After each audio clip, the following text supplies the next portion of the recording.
सभी का साइंस दीवाने विद्याकुल परिवार में।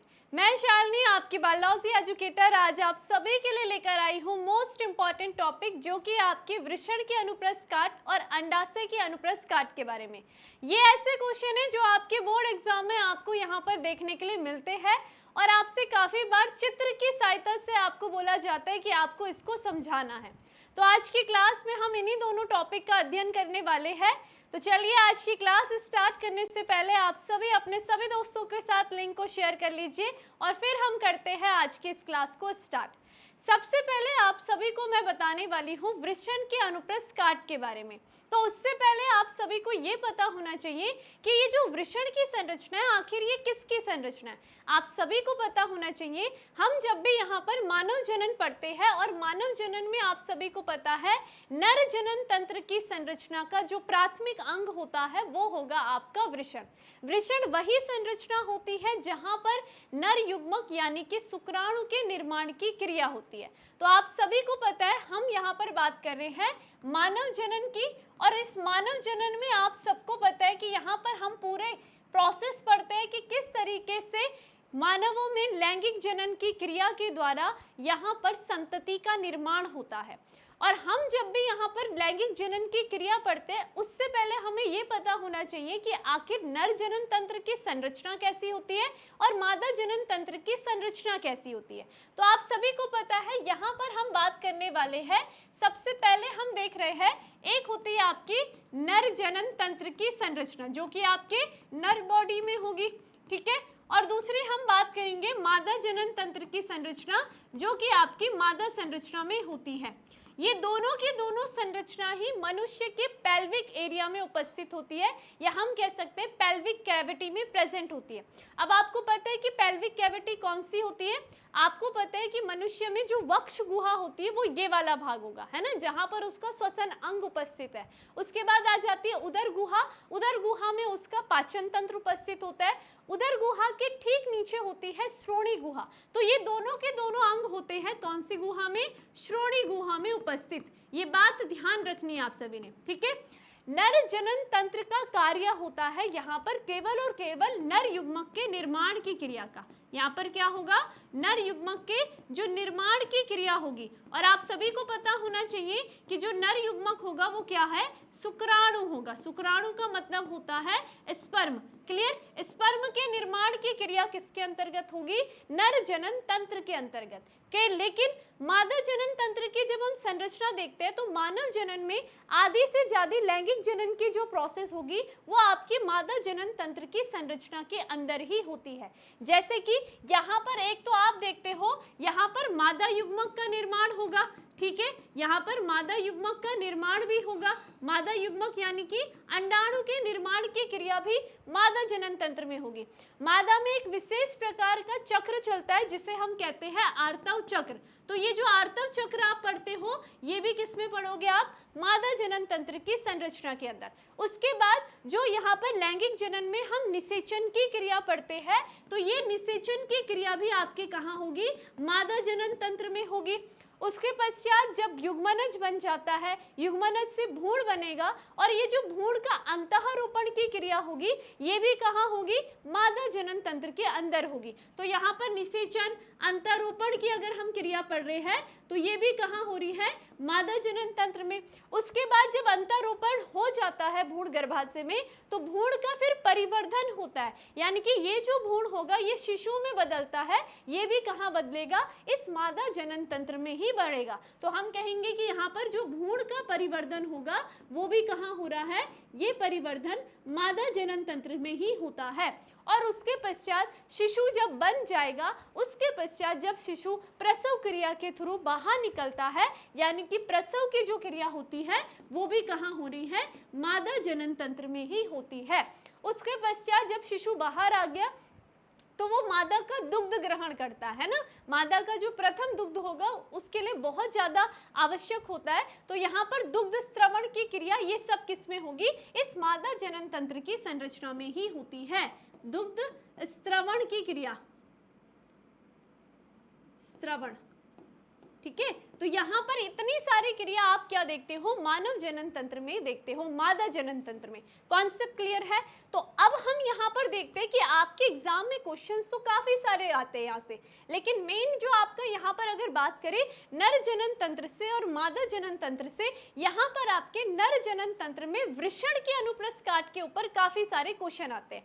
अब वृषण के अनुप्रस्थ काट आपको तब पता होगी जब आप मनुष्य के नर जनन तंत्र की संरचना को जानते हैं। तो पहले हम यहाँ पर नर जनन तंत्र की संरचना देखेंगे, आखिर किन किन अंगों से मिलकर के बनी होती है, और फिर हम उसमें देखेंगे वृषण की अनुप्रस्थ काट। वृषण वही अंग होता है जहां पर नर जो होगा वो अपने शुक्राणु के निर्माण की क्रिया करता है, और ठीक उसी तरीके से मादा जनन तंत्र में हम अंडाशय के अनुप्रस्थ काट करते हैं। अनुप्रस्थ काट में हम यहाँ पर बात करेंगे, अनुप्रस्थ काट की बात करें अंडाशय की, तो ये जो अंडाशय होगा, अंडाशय वही भाग होगा जहां पर मादा अपने मादा युग्मक यानी कि अंडाणु का निर्माण करती है। तो चलिए सबसे पहले हम नर जनन तंत्र की संरचना के बारे में पढ़ते हैं। देखिए, नर जनन तंत्र की संरचना अगर आप सभी को पता होगी तो ये जो नर जनन तंत्र होगा ये आपको अलग अलग भागों में इसको वर्गीकृत करके पढ़ना होता है, ठीक है। जैसे कि हम इसको आसान शब्दों में हमने नर जनन तंत्र को 4 भागों में डिवाइड कर दिया है। सबसे पहले हम बात करते हैं इसके प्राथमिक अंग की। देखिए, प्राथमिक अंग वो होता है जहां पर ये क्या करेंगे, अपने युग्मक का निर्माण करते हैं। युग्मक यानी कि जहां पर शुक्राणु के निर्माण की क्रिया होती है वो होता है प्राथमिक अंग, जिसे हम कहते हैं वृषण, ठीक है। ये क्या है, वृषण यानी कि टेस्टिस होता है। क्लियर बात हो गई है। उसके बाद आ जाते हैं यहाँ पर सहायक अंग के बारे में।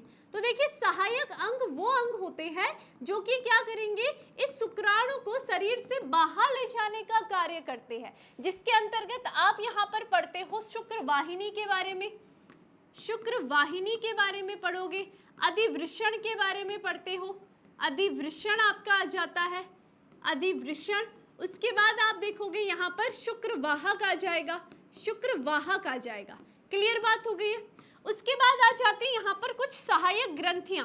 सहायक ग्रंथियों की हम जब बात करेंगे तो सहायक ग्रंथियां, ये वो सहायक ग्रंथियां होंगी जो कि क्या करेंगे, इन शुक्राणु में कुछ स्त्राव करती है ताकि इन शुक्राणु को एक तरीके से पोषण भी मिले और एक तरीके से यहाँ पर ये क्या करे, इनमें कुछ एनर्जी भी मिल सके, ठीक है। तो वो सहायक ग्रंथियां मान इस जनन तंत्र में ही होती है, जो कौन कौन सी होगी, शुक्राशय होती है जो कि संख्या में कितनी होगी, 2 होगी। उसके बाद प्रोस्टेट ग्लैंड होती है, जो प्रोस्टेट ग्रंथि होगी इसकी जो संख्या होगी वो केवल कितनी होगी, 1 होगी। और यहाँ पर एक और ग्रंथि होती है जिसे हम बल्बो यूरेथ्रिल ग्रंथि कहते हैं, बल्बो यूरेथ्रिल ग्रंथि कहते हैं।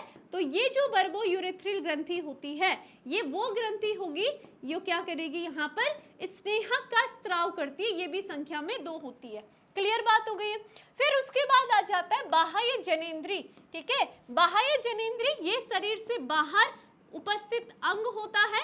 जनेंद्री की बात करेंगे, बाह्य जनेंद्री की बात करेंगे, जिसे हम यहाँ पर कहते हैं शिश्न, ठीक है। ये क्या करेगा, यहाँ पर ये आपके जो वीर्य बना होगा इसका उत्सर्जन करता है। जिस तरीके से मूत्र का उत्सर्जन होगा ठीक उसी तरीके से जो वीर्य सेचन की क्रिया होती है वो इस शिश्न के द्वारा ही होती है। कॉन्सेप्ट एकदम क्लियर है, ठीक है। हम जब यहाँ पर डायग्राम बनाते हैं एक नर जनन तंत्र संरचना का, तो कुछ इस तरीके से आपको ये सारी संरचनाएं देखने के लिए मिलेगी। मानव में जो एक जोड़ी वृषण होगा वो शरीर से बाहर उपस्थित होता है वृषण कोश में। क्लियर, हमने कहा ये हमारे पास टिंकू है। क्लियर, तो टिंकू में हम यहाँ पर बात कर रहे हैं कि यहाँ पर जो इसका जनन तंत्र की संरचना है, सबसे पहले मैंने कहा कि वो कहाँ उपस्थित है, उसके श्रोणी भाग में उपस्थित है, ठीक है। उदर गुहा से ठीक नीचे श्रोणी गुहा होगी, वहां उपस्थित है। तो इसका आधा जनन तंत्र तो शरीर से बाहर है। तो देखिए इसके शरीर में क्या होते हैं, शरीर से बाहर थैली जैसी संरचना होती है जो कि क्या कहलाएगी, वृषण कोश कहलाती है, वृषण कोश कहलाएगी। तो ये जो वृषण कोश होते हैं इनके अंदर ही आप देखोगे यहाँ पर एक जोड़ी जो प्राथमिक अंग वृषण की हम बात कर रहे हैं वो उपस्थित होते हैं। ये किसकी संरचना है, इसके अंदर वृषण की संरचना है। वृषण के अंदर फिर हम देखेंगे यहाँ पर इसके अंदर आपकी शुक्र वाहिनी होगी। फिर यहाँ पर हमने कहा ये अधिवृषण की संरचना है, ठीक है, ये कौन सी संरचना है, अधिवृषण की संरचना है। उसके बाद जो शुक्रवाहक वाली संरचना है वो इस वृषण को क्या कर रही है, शरीर के अंदर ले जाने का काम कर रही है। तो यहाँ पर जो उदर गुहा है उसमें आपका यहाँ पर मूत्र तंत्र है ना, उत्सर्जन तंत्र उपस्थित है। तो हमने कहा जैसे कि ये मनुष्य में हम कह रहे हैं ये क्या है, इसका यहाँ पर मूत्राशय है और ये क्या निकल रही है, मूत्रवाहिनी शरीर से बाहर की ओर निकल रही है। तो ये जो बाहर लटकी हुई संरचना है, ये जो संरचना बनी ये किसकी बनी, आपके यहाँ पर शिश्न की संरचना बनी। ठीक है, और ये शुक्राशय क्या है, इस मूत्रवाहिनी के पीछे से ऐसे लटक करके आगे की ओर यहाँ पर इस तरीके से आ जाता है। क्लियर, ठीक है। और यहाँ क्या होंगी, ग्रंथियां उपस्थित होंगी जो हमने आपकी पढ़ाई थी। तो कुछ इस तरीके से ये आपका क्या होती है, नर जनन तंत्र की संरचना होती है।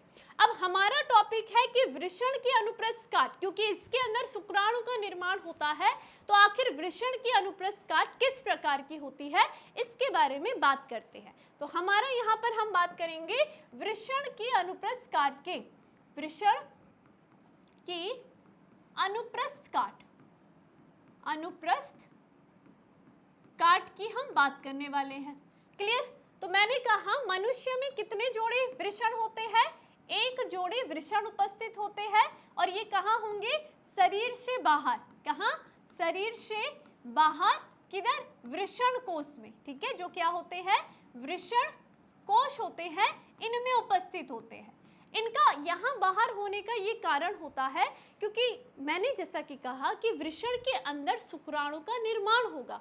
तो शुक्राणु के निर्माण के लिए बॉडी का जो टेम्परेचर है 37 डिग्री सेल्सियस, वो क्या नहीं है, अनुकूलित नहीं है, यानी कि इस टेम्परेचर में शुक्राणु नहीं बन पाते।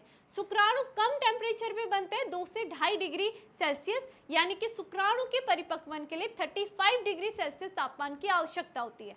तो यहाँ पर वृषण कोश में इन वृषण का तापमान ही शरीर के तापमान से कम होता है और इस तापमान में शुक्राणु अच्छे से परिपक्व होते हैं, इसलिए यहाँ पर वृषण की संरचना शरीर से बाहर पाई जाती है। तो जब हम एक वृषण की संरचना बनाते हैं तो आप ध्यान से देखेंगे, यहाँ पर मैं एक वृषण की संरचना का डायग्राम बना रही हूँ। क्लियर बात है, ठीक है। सबसे पहले हमने कहा एक वृषण की संरचना है, ये आपकी क्या है, वृषण की संरचना है। क्लियर बात है, जिसे हमने कहा टेस्टिस। क्लियर, ठीक है। अब आप देखते हो वृषण की जब अनुप्रस्थ काट करते हैं, हमने अनुप्रस्थ काट दी है और हम देख रहे हैं वृषण के अंदर यहाँ पर आप देखते हो 250 आपको कक्ष देखने के लिए मिलते हैं।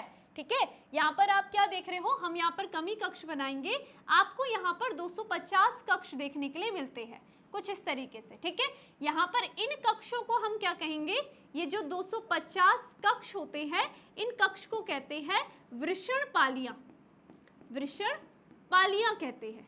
ठीक है, इतनी बात क्लियर, यानी टेस्टिकुलर लोब्यूल्स कहते हैं, टेस्टिकुलर लोब्यूल्स कहते हैं। क्लियर बात हो गई है, क्लियर। उसके बाद हम देखेंगे इन वृषण पालियों में 2 से 3 संख्या में शुक्रजनक नलिकाएं उपस्थित होती है। तो यहाँ पर मैंने कहा या तो 2 से 3 संख्या में, ठीक है, यहाँ पर आपको क्या देखने के लिए मिलती है, शुक्रजनक नलिकाएं देखने के लिए मिलती है। तो ये जो नलिकाएं हैं ये आपको क्या दिखाई दे रही है, इन्हें हम कहते हैं शुक्रजनक नलिकाएं, शुक्रजनक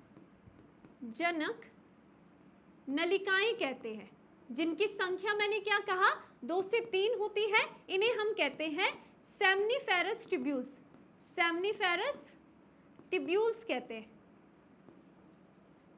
ठीक है, इतनी बात क्लियर हो गई है, समझ में आ गया। अब देखिए एक बहुत ही मेन बात यहाँ पर बतानी है, ये जो शुक्रजनक नलिका होगी ना, इसके अंदर आप जब इसकी भी अनुप्रस्थ काट करते हो तो इसके अंदर भी 2 कोशिकाएं होती है। 2 कौन कौन सी कोशिकाएं होंगी इसमें, एक होती है इसमें नरजर्म कोशिका होती है, इसके अंदर एक होती है नरजर्म कोशिका और इसमें एक और कोशिका होती है जिसे हम कहते हैं सटोली कोशिका, इसे हम क्या कहेंगे, सटोली कोशिका कहते हैं। क्लियर बात हो गई है। देखिए ये जो नरजर्म कोशिका होगी ये आगे चल करके देखोगे आप, ये किसका निर्माण करती है, शुक्राणु का निर्माण करती है, जबकि सटोली कोशिका यहाँ पर क्या करेगी, इस शुक्राणु को पोषण देने का काम करती है। Concept clear. तो आपको ये बात पता होनी चाहिए अपने नॉलेज के लिए, तो इसलिए आपको ये ध्यान रखना है। Concept clear. तो हमने कहा शुक्रजनक नलिकाएं 2 से 3 संख्या में होती है वृषण पालिका के अंदर। अब देखिए यहाँ पर ये जो वृषण पालियां होती है ये आगे चल करके आपस में मिल करके एक जाल जैसी संरचना का निर्माण करती है। ठीक है, यहाँ पर क्या बनाती है, सारी की सारी नलिकाएं आपस में मिली और इन्होंने क्या करा, यहाँ पर एक जाल जैसी संरचना का निर्माण कर दिया। ठीक है, यहाँ पर एक जाल जैसी संरचना का निर्माण करा। तो ये जो संरचना होती है जाल जैसी, इस संरचना को हम यहाँ पर क्या कहेंगे, ये जो संरचना है जाल रूपी संरचना, इसे कहते हैं वृषण जालिका। वृषण जालिका हम इसको कहते हैं, वृषण जालिका, जिसे हमने कहा रेटेटेस्टिस, रेटेटेस्टिस कहते हैं। Concept clear. ये जालिका रूपी वृषण जालिका कहलाएगी। अब देखिए ये वृषण जालिका से भी कुछ नलिका रूपी संरचनाएं यहाँ से बाहर निकल रही है इस तरीके से। ठीक है, तो ये जो नलिका रूपी संरचना जो कि क्या है, बाहर की ओर निकल रही है वृषण से, इन नलिका रूपी संरचनाओं को कहते हैं यहाँ पर शुक्रवाहिनी। ये क्या कहलाएंगी, शुक्रवाहिनी कहलाएंगी। इन्हीं को हम वासा एफ्रेंसिया कहते हैं, वासा एफ्रेंसिया। ठीक है, वासा एफ्रेंसिया कहलाते हैं। Concept clear. उसके बाद एक संरचना होती है जो कि इस वृषण को यहाँ से, इसके बाद शुक्रवाहिनी के बाद एक संरचना जो वृषण को इस तरीके से घेरे हुए रहती है, वो जो संरचना होगी, इस संरचना को हम क्या कहेंगे, अधिवृषण कहेंगे। तो इसको यहाँ से पे ना लिख करके हम थोड़ा सा ऊपर लिख देते हैं। तो ये देखो, ये कौन सी संरचना है, इस संरचना को कहते हैं, जो वृषण के बाहर ऐसे घूमी हुई संरचना आपको दिखाई दे रही है, ये संरचना, इसे हम कहते हैं अधिवृषण। ये जो संरचना होगी इसे क्या कहेंगे, अधिवृषण कहते हैं, एपिडिडाइमिस कहते हैं। ठीक है, एपिडिडाइमिस कहते हैं। तो क्या आपको एक वृषण की अनुप्रस्थ काट पता चली, जिसमें कि ये सारे अंग मिलकर के आपके वृषण के अनुप्रस्थ काट का निर्माण कर रहे हैं।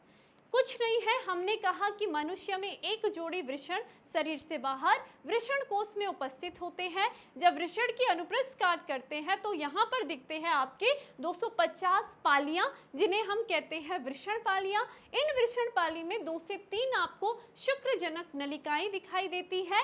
ये शुक्रजनक नलिकाएं वही नलिका है जिसमें शुक्राणु का निर्माण होगा।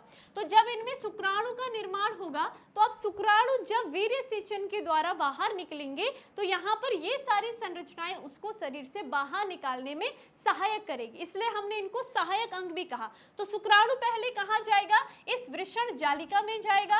वृषण जालिका से शुक्रवाहिनी से होते हुए अधिवृषण में पहुंच जाता है। तो अधिवृषण वो संरचना होती है जहां पर शुक्राणु का भंडारण होता है। तो जितना भी शुक्राणु बनेगा सारा अधिवृषण में भंडारित होता रहता है, और जब भी आवश्यकता पड़ेगी वैसे ही शुक्राणु वहां फिर क्या होगा, अधिवृषण से फिर एक संरचना जाती है जिसे हम शुक्रवाहक कहते हैं। वो क्या करेगी, इन शुक्राणु को लेकर के शरीर से बाहर ले जाने का कार्य करती है, यानी कि वापस उदर गुहा से होते हुए फिर इसमें बहुत सारे आपकी ग्रंथियों के स्राव होंगे, तब ये आपका वीर्य रूप में आएगा और फिर ये वीर्य रूप में शिश्न के द्वारा शरीर से बाहर त्याग दिया जाता है। तो ये जो इतना पाठ हमने पढ़ा है ये होती है वृषण की अनुप्रस्थ काट का। तो मुझे लगता है कि आपको बहुत अच्छे से क्लियर हो गया होगा। एक बार आप भी डायग्राम बना करके समझोगे, डायग्राम बना करके खुद से प्रैक्टिस करोगे तो आपको बहुत अच्छे से वृषण की अनुप्रस्थ काट क्लियर हो जाएगी। कॉन्सेप्ट क्लियर होगा मुझे लगता है सभी को। ठीक है, अब हम बात करते हैं मादा संरचना की, यानी कि अंडाशय की अनुप्रस्थ काट की। अंडाशय की अनुप्रस्थ काट तो करेंगे, लेकिन थोड़ा सा यहाँ पर देख लेते हैं। आप इस तरीके से नर जनन तंत्र की संरचना को देखोगे तो ये आप देख रहे हो, ये होती है वृषण की संरचना। हमने क्या कहा, आप देख सकते हो इसमें ये जो संरचना है 250 कक्ष आपकी वृषण पालिका कहलाती है। ठीक है, वृषण पालिका के बाद आप देखोगे शुक्रजनक नलिका आएगी, जो कि क्या कर रही है, इसी के अंदर उपस्थित 2 से 3 संख्या में नलिकाएं होती है जिनमें शुक्राणु का निर्माण होगा। फिर आगे की ओर शुक्रजनक नलिका के वो आगे की ओर वृषण जालिका का निर्माण करेगी। फिर वृषण जालिका आगे की ओर शुक्रवाहिनी बनाते हुए आगे निकल रही है, और लास्ट में आप क्या देख रहे हो, ये क्या है, अधिवृषण में शुक्राणु का भंडारण होता है। तो ये तो आपकी वृषण की संरचना आपको दिखाई देती है। फिर आप देख रहे हो ये जो एक नलिका रूपी संरचना है जो इन शुक्राणु को शरीर से बाहर निकालने का कार्य कर रही है, ये क्या है, शुक्रवाहक है। ठीक है। फिर यहाँ पर आप देख रहे हो ये शुक्राशय ग्रंथि आएगी पहले 2 संख्या में, फिर प्रोस्टेट ग्रंथि आपको ये नजर आ रही है संख्या 1 में, फिर ये कंदमूल पथ यानी कि बल्बोयूरेथ्रल ग्रंथि होगी, और फिर देखो यहाँ से वीर्य, जब इनका स्त्राव होगा तो ये वीर्य के फॉर्म में शरीर से इस शिश्न के द्वारा बाहर त्याग दिया जा रहा है। तो ये होता है आपका नर जनन तंत्र की संरचना, और इसमें हमने पढ़ी वृषण के अनुप्रस्थ काट। Concept clear. अब चलते हैं हम मादा जनन तंत्र के अंदर अंडाशय के अनुप्रस्थ काट पढ़ने के लिए, ठीक है। तो देखिए मादा जनन तंत्र को पहले हम जानेंगे कि क्या होता है मादा जनन तंत्र।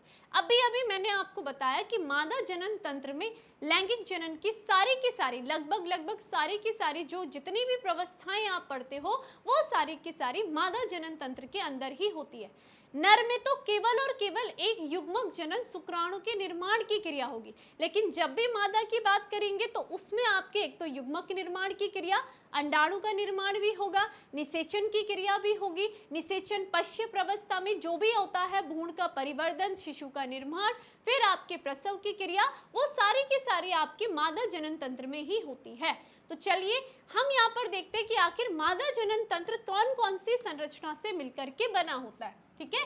तो चलिए मानव में हम क्या देख रहे हैं, मादा जनन तंत्र की संरचना, मादा जनन तंत्र की संरचना। और ये मादा जनन तंत्र की संरचना भी स्त्रियों के कौन से भाग में होगी, श्रोणी भाग में, यानी कि श्रोणी गुहा में उपस्थित होती है ना, जो कि उदर गुहा के ठीक नीचे उपस्थित भाग होता है। अब इसको भी हम 4 भागों में यहाँ पर डिवाइड करके पढ़ते हैं। सबसे पहले हम यहाँ पर देखते हैं प्राथमिक अंग के बारे में। सबसे पहले क्या आ जाएगा, जैसे हमने नर में देखा प्राथमिक अंग, वो अंग होता है जो कि क्या करेगा, युग्मक का निर्माण करेगा। तो यहाँ पर प्राथमिक अंग आपका मादा में कौन सी संरचना होगी, अंडाशय की संरचना होगी, ठीक है। प्राथमिक अंग की हम बात कर रहे हैं तो ये आपकी कौन सी हो जाएगी, अंडाशय की संरचना। अंडाशय यानी कि ओवरी की संरचना, अंडाशय यानी हमने कहा ओवरी की संरचना। क्लियर बात है। उसके बाद हम यहाँ पर बात कर रहे हैं, इसके बाद आ जाते हैं सहायक अंग की संरचना। तो सहायक अंग में आप देखोगे जो मादा होगी उसमें जो सहायक अंग होंगे वो कौन कौन से होंगे, वो होते हैं अंडवाहिनी, अंडवाहिनी की संरचना आप देखोगे। क्लियर। उसके बाद हम बात कर रहे हैं गर्भाशय की संरचना, गर्भाशय की संरचना। उसके बाद गर्भाशय ग्रीवा की संरचना, गर्भाशय ग्रीवा, ठीक है। तो ये क्या हो जाएंगे, ये होते हैं आपके मादा में सहायक अंगों की जब बात कर रहे हैं। उसके बाद आ जाते हैं मादा की सहायक ग्रंथियों के बारे में बात करने। तो सहायक ग्रंथियों में आपको पता होना चाहिए मादा में 2 यहाँ पर ग्रंथियां होंगी। एक तो यहाँ पर दुग्ध ग्रंथियां होंगी, ठीक है। यहाँ पर क्या होंगी, स्तन ग्रंथियां, स्तन ग्रंथियों की बात करेंगे।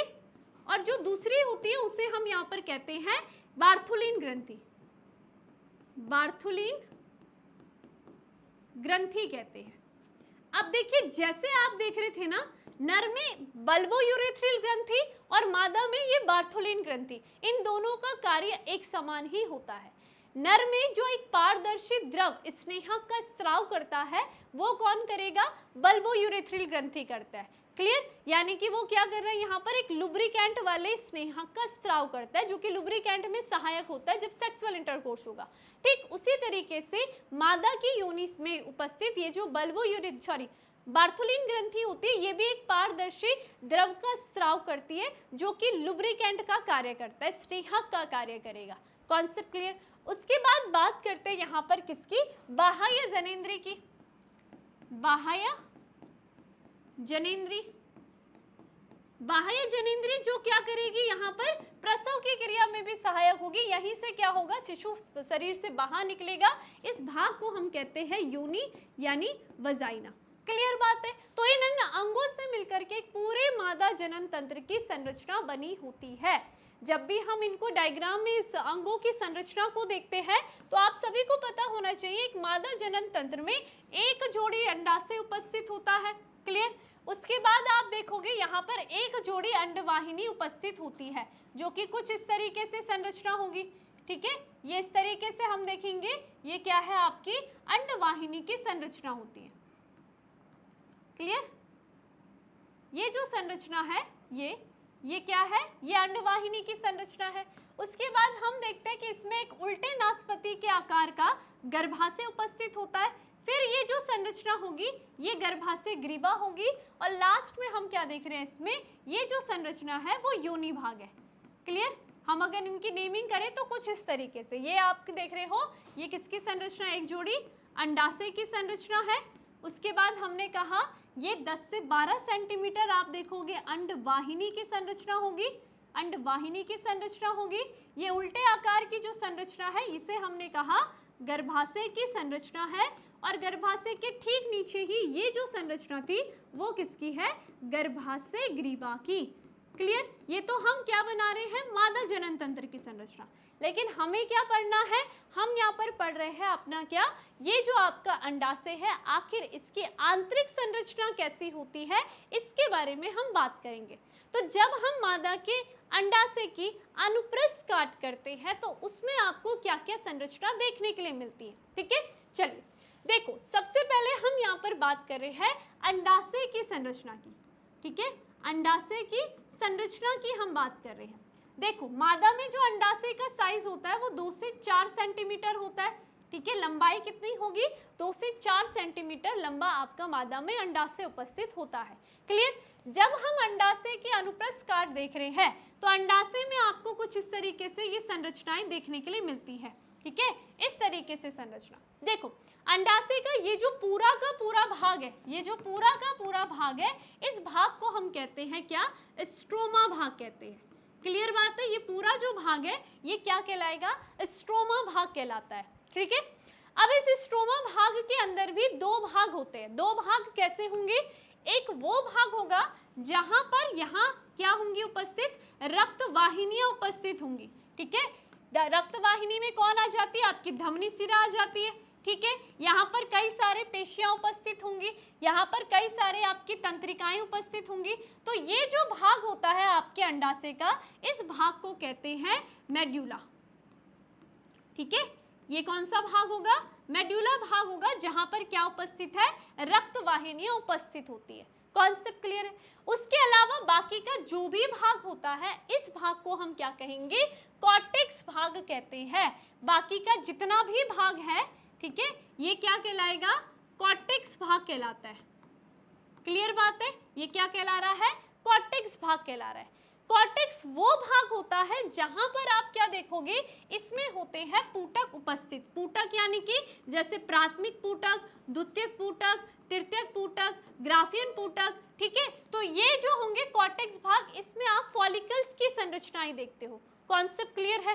ठीक है, अब हम देखते हैं कि आखिर ये पुटकों में क्या क्या संरचना आपको देखने के लिए मिलती है। तो कुछ इस तरीके से आपके अंडाशय की आंतरिक संरचना होती है। अब इसको थोड़ा और डिटेल में बना करके देखते हैं ताकि हमें हर चीज समझ में आए।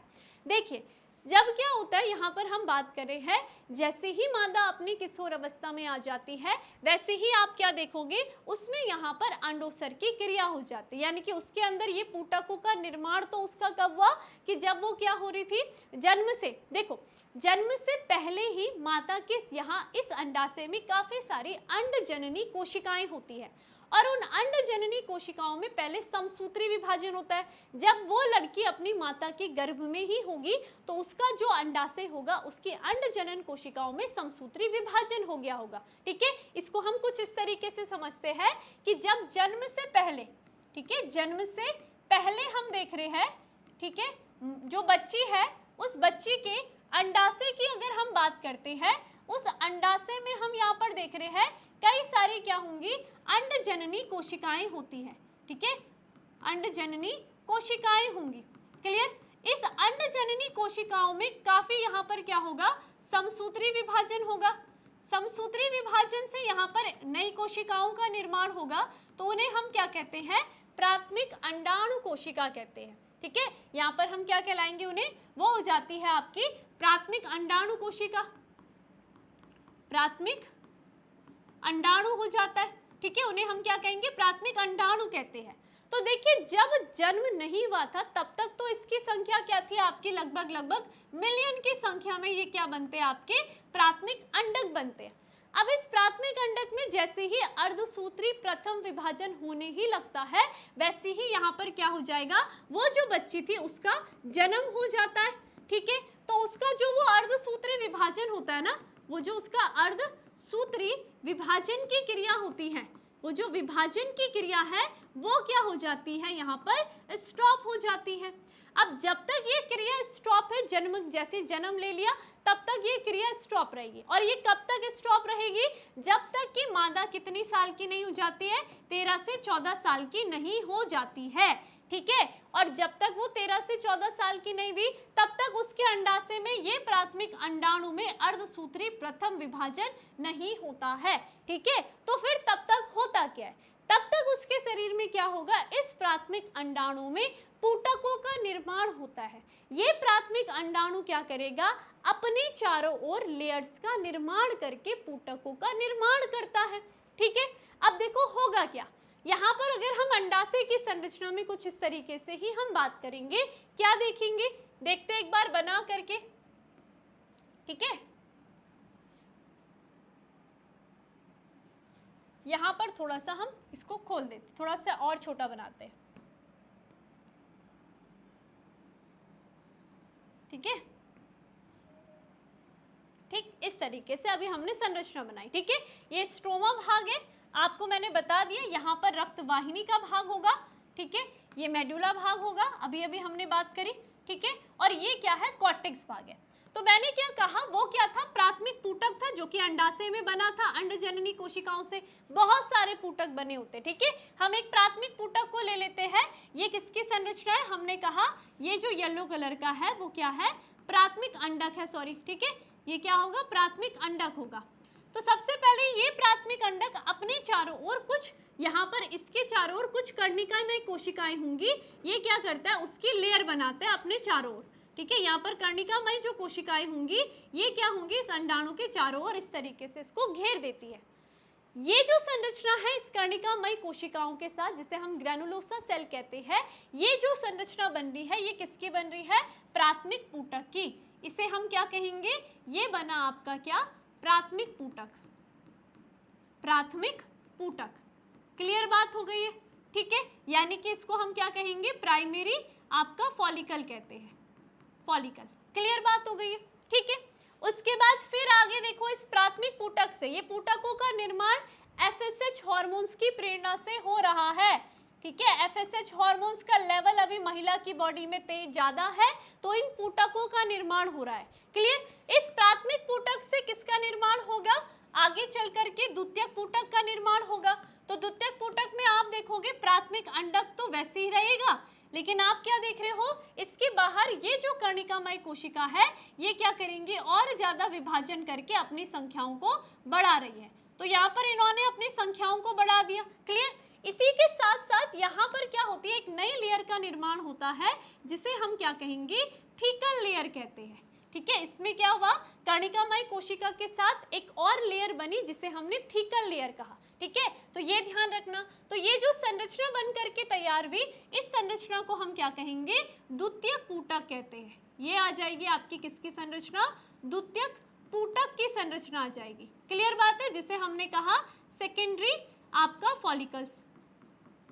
क्लियर बात। उसके बाद देखो फिर अब आगे क्या होगा, जब द्वितीयक पुटक बनेगा उसके बाद तब तक महिला 13 से 14 साल की हो जाती है। ठीक है, अब क्या हुआ, यहाँ पर जो मैंने आपको बताया था ना, वो जो प्राथमिक अंडक में अर्धसूत्री प्रथम विभाजन हुआ था वो शुरू हो जाता है और उससे एक द्वितीयक अंडाणु का निर्माण हो जाता है। तो अब जो संरचना आपको दिखाई देगी वो आपको क्या दिखाई देगी, ये जो संरचना है ये किसकी है, ये बन गया आपका द्वितीयक अंडक।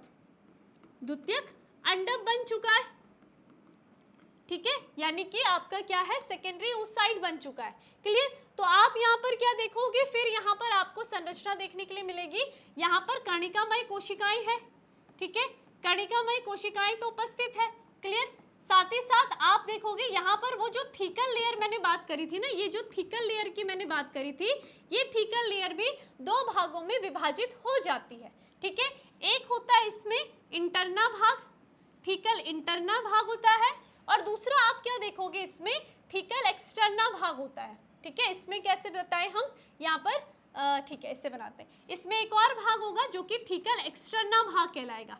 क्लियर बात है। और यहाँ पर एक गुहा का निर्माण भी हो जाता है जिसे हम क्या कहेंगे, एंट्रम गुहा कहते हैं। तो इस तरीके से आप देखोगे ये जो संरचना आपकी बनती है इसे हम क्या कहेंगे, तृतीयक पुटक कहते हैं।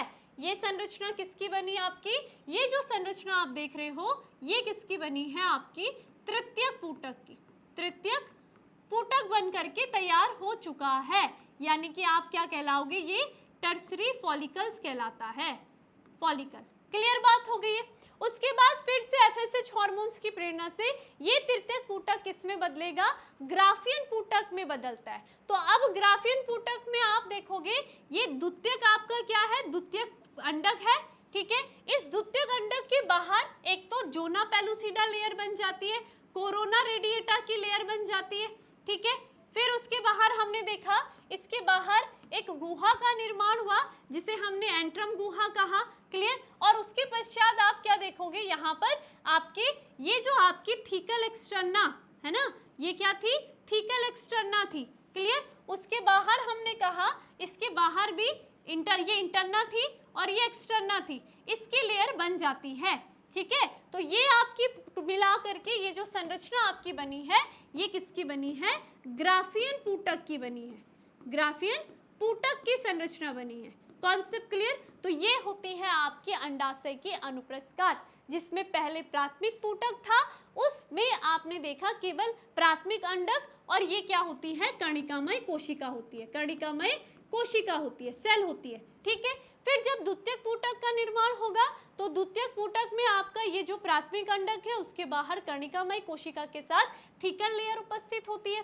फिर तृतीयक पुटक में आपने देखा कि यहाँ पर द्वितीयक अंडक होता है, क्योंकि ये प्राथमिक अंडक में अर्धसूत्री विभाजन हो गया, द्वितीयक अंडक का निर्माण हो गया, और उसके बाहर कर्णिकामय कोशिका, यहाँ पर एंट्रम गुहा, थीकल इंटरना, थीकल एक्सटर्ना होती है। और जब ग्राफियन पुटक का निर्माण होगा इससे, तो इसमें आप देखोगे होगा तो इसमें द्वितीयक अंडक, फिर आप देखोगे इस द्वितीयक अंडक के बाहर आपका जोना पेलुसिडा होगा, कोरोना रेडिएटा की यहाँ पर लेयर होगी, उसके बाहर एंट्रम गुहा, उसके बाहर थीकल इंटरना, उसके बाहर थीकल एक्सटर्ना की लेयर होती है। कॉन्सेप्ट क्लियर है। ठीक है, अब क्या होगा जब महिला में वो 13 से 14 साल की हो गई तो उसमें आर्तव चक्र शुरू हो जाएगा। आर्तव चक्र के 14वें दिन में उस महिला में अंडोत्सर्ग की क्रिया होगी। तो यहाँ पर अंडोत्सर्ग की क्रिया के द्वारा ये जो ग्राफियन पुटक है ये क्या हो जाता है, 14वें दिन में फट जाता है। ठीक है, जिसके कारण इसका जो द्वितीयक अंडक है वो बाहर निकल जाएगा, और बचा जो शेष ग्राफियन पुटक होगा वो आगे चल करके किस नाम से जाना जाता है, पीत पिंड के नाम से, कॉर्पस लुटियम के नाम से जाना जाएगा, कॉर्पस लुटियम के नाम से जाना जाएगा। ठीक है, ल्यूटियम के नाम से जाना जाता है। ठीक, तो ये होती है आपकी पूरी की पूरी एक अंडाशय के अनुप्रस्थ काट। चाहो तो आप केवल यहाँ तक बनाओगे तो भी आपको अच्छे तरीके से नंबर मिल जाएंगे। कॉन्सेप्ट क्लियर हुआ, समझ में आ गया? मुझे लगता है कि आप सभी को बहुत अच्छे से क्लियर हो गया होगा। अब यहाँ डायग्राम में आप अच्छे तरीके से देखोगे, ये स्ट्रोमा भाग है, जहां जहां पुटक है वो आपके क्या होंगे, यहाँ पर कॉर्टेक्स भाग है, जहां पर रक्त वाहिनी है वो आपका मेडुला भाग होगा। अब देखो क्या, सबसे पहले आप देख रहे हो प्राथमिक पुटक है, ये बना, फिर उससे क्या बना आपका द्वितीयक पुटक बनता है, फिर आप देखोगे ये तृतीयक पुटक बनेगा, फिर आप देख रहे हो ग्राफियन पुटक बनेगा। महिला में जब क्या होता है, आर्तव चक्र स्टार्ट हो जाएगा तो ये ग्राफियन पुटक आप देख सकते हो फट गया, तो ये द्वितीयक अंडाणु तो बाहर निकल करके फैलोपियन ट्यूब में चला जाएगा। ठीक है, लेकिन इसका जो शेष भाग कहलाएगा वो पीत पिंड के नाम से जाना जाता है, किससे, जिसे हम कॉर्पस लुटियम भी कहते हैं। क्लियर? और इस तरीके से आपकी क्या होगी, ये अंडाशय की अनुप्रस्थ काट क्लियर हो चुकी है। समझ में आ गया आप सभी को? ठीक है, एक बार प्रैक्टिस करोगे, वृषण की अनुप्रस्थ काट आपके एग्जाम में बहुत ज्यादा पूछी जाती है, तो इसको आप अच्छे तरीके से क्लियर कर दो। कभी कभी अंडाशय की भी पूछी जाएगी, तो इसलिए इसको भी आपको अच्छे तरीके से ध्यान रखना है। समझ में आ गया है? ठीक है, बाकी आपके जो क्वेश्चंस आते हैं वो नर जनन तंत्र, मादा जनन तंत्र के ऊपर काफी ज्यादा पूछे जाते हैं, तो मुझे लगता है कि आपको ये दोनों के दोनों वृषण के अनुप्रस्थ काट, अंडाशय के अनुप्रस्थ बहुत अच्छे से क्लियर हो गई होगी, और बहुत ही इजी वे में आज की क्लास में आपने इसको समझा है। ठीक है, तो इसी के साथ अब लेते हैं आपसे विदा। इसी के साथ एक और बात बोलूंगी कि जितने बच्चे हमारे चैनल पर नए हैं, आप सभी हमारे साइंस दीवाने विद्याकुल ये जो टेलीग्राम ग्रुप है आप इसको ज्वाइन जरूर कीजिए, क्योंकि क्लास के बाद पीडीएफ नोट्स आपको यही मिलते हैं। साथ ही साथ आपको बता दूं, अगर आपको किसी भी प्रकार की परेशानी है तो आपके लिए एक हेल्पलाइन नंबर दिया जाता है, आप इस हेल्पलाइन नंबर पे भी कॉल कर सकते हो। ठीक है, चलिए फिर आज के लिए रखते हैं इतना। मिलते हैं आप सभी से इसी तरीके की इंटरेस्टिंग वीडियो के साथ। तब तक आप सभी अपना ध्यान रखिए। तब तक के लिए बाय बाय।